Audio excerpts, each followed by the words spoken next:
Welcome to Blizzard Fire. We hope this video helps fire up your solution. In this video, I will explain how to make a new bill in Tally Prime. First, open your Tally Prime application and go to the gateway of Tally. From there, you will select Vouchers to begin the process of creating a new transaction. You can also simply press the letter V on your keyboard.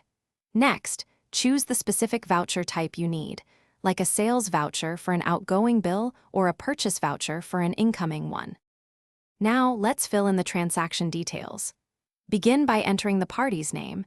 You can select an existing customer or supplier from your ledgers, or quickly create a new one if needed.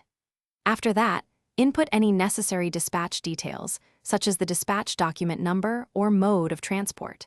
Then, select the items or services involved in the bill, specifying the quantity and the rate for each. Moving on, it's time to apply taxes and any other charges. Select the appropriate tax ledgers, such as your GST output or input, which will automatically calculate based on your item rates. If there are any additional costs, like freight, insurance, or packaging, add those ledgers next.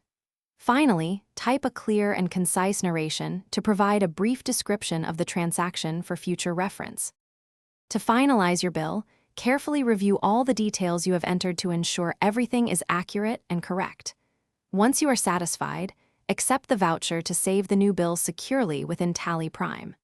After saving, you will have the option to print the bill.